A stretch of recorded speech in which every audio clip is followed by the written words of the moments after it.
दोस्तों नमस्कार, मैं राम स्वरूप यादव। कल प्रधानमंत्री मोदी तीसरी बार जो है पीएम पद के शपथ लेने के लिए पूरी तरीके से तैयार हैं और ऐसे में जो बहुत बड़ी खबर आ रही है, विशेष सूत्रों से खबर आ रही है कि क्या प्रधानमंत्री मोदी जी कल शपथ नहीं ले पाएंगे, क्या उनके शपथ ग्रहण पर रोक लग जाएगी। ऐसा हम क्यों कर रहे हैं, आज हम सिलसिलेवार पूरी बात आपको बताएंगे कि कल प्रधानमंत्री मोदी शपथ ले पाएंगे कि नहीं ले पाएंगे, एनडीए टूट जाएगा या एनडीए बचेगा।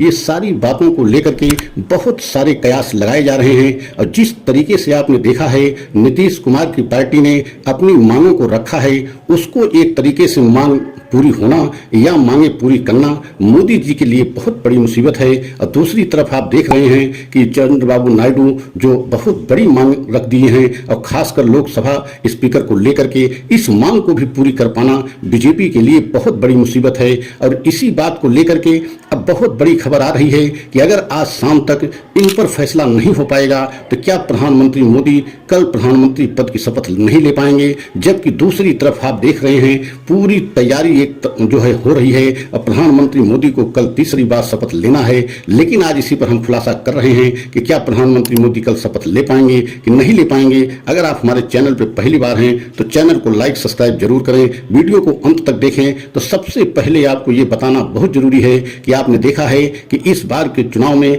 प्रधानमंत्री मोदी को और बीजेपी को 272 का आंकड़ा नहीं छू पाए, पूर्ण बहुमत का जो है एक तरीके से आंकड़ा से पीछे रह गए। और यही कारण है कि जो है प्रधानमंत्री मोदी को पहली बार एनडीए के सभी साथियों को मिला जुला करके जो है सरकार चलाने की प्रधानमंत्री कोशिश कर रहे हैं। लेकिन आपको ये बताना बहुत जरूरी है कि प्रधानमंत्री मोदी कभी भी जो है गठबंधन की सरकार नहीं चलाए हैं और न ही उनको गठबंधन की सरकार चलाने का अनुभव है। प्रधानमंत्री मोदी 3 बार जो है मुख्यमंत्री गुजरात के रहे और तीनों बार पूर्ण बहुमत की सरकार वहां बनी थी। और आपने केंद्र में भी देखा 2 बार प्रधानमंत्री मोदी जो है प्रधानमंत्री पद की शपथ लिया, 2014 में, 2019 में। लेकिन पूर्ण बहुमत की सरकार बीजेपी की रही, मतलब एनडीए के किसी साथी को उनको जरूरत नहीं थी और न ही प्रधानमंत्री कभी एनडीए का नाम लिया, क्योंकि पूर्ण बहुमत की सरकार उनकी थी और मनमानी तरीके से 10 वर्ष शासन किया।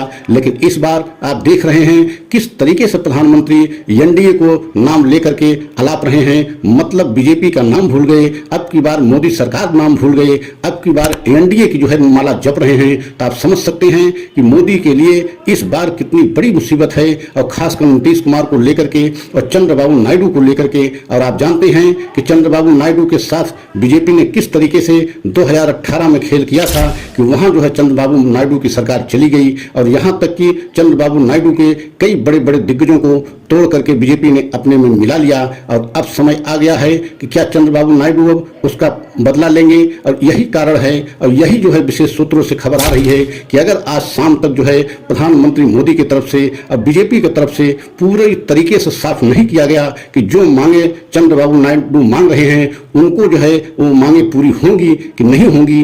अगर मांगे नहीं पूरी होंगी तो ये तय है कि कल बहुत बड़ा खेला हो सकता है और एनडीए में टूट हो सकती है। और दूसरी तरफ आप देख रहे हैं नीतीश बाबू को लेकर के, नीतीश बाबू तो वैसे भी एक तरीके से उनका उपनाम पलटू राम पड़ गया है और इसके लिए पूरे देश में जाने जाते हैं कि किस समय जो है पलटी मारें और किधर चले जाएं, कोई अता पता नहीं है। तो आप समझ सकते हैं कि एक तरफ तो पूरी तरीके से शपथ ग्रहण की तैयारी हो रही है और कल शपथ जो है एक तरीके से प्रधानमंत्री मोदी को लेना है। लेकिन दूसरी तरफ जो है यह भी विशेष सूत्रों से खबर आ रही है कि हो सकता है कल के दिन, मतलब 9 तारीख को, 9 जून को दिन में ही कोई बड़ा खेला हो जाए और प्रधानमंत्री मोदी का शपथ ग्रहण अचानक रुक जाए। अगर ऐसा हुआ तो आप समझ सकते हैं कि बीजेपी के लिए यह बहुत बड़ा झटका होगा और तीसरी बार जो है प्रधानमंत्री का सपना जो प्रधानमंत्री बनने का है उस पर एक तरीके से ग्रहण लग जाएगा। तो यह देखना है, कल जो है समय बताएगा कि क्या आज दिन भर में ये सारी बातें जो है चंद्रबाबू नायडू से और नीतीश बाबू से एक सहमति हो जाएगी या उनकी जो मांगे हैं उनको किस तरीके से जो है प्रधानमंत्री पूरी करेंगे। इस पर सस्पेंस बना हुआ है। लेकिन इतना तय है कि जिस तरीके से चंद्रबाबू ने एक बहुत बड़ी मांग रख दिया है, खासकर लोकसभा स्पीकर को लेकर के कि लोकसभा का स्पीकर हमारा ही होगा। और इस बात को लेकर के बीजेपी बेहद हैरान परेशान है, क्योंकि लोकसभा के स्पीकर का पद बीजेपी किसी कीमत पर नहीं देना चाहती है। और यही कारण है कि अब लोकसभा के स्पीकर का पद अगर चंद्रबाबू नायडू को नहीं मिलेगा तो इतना तय है कि चंद्रबाबू नायडू कल जरूर खेला करेंगे और एनडीए में टूट हो सकती है।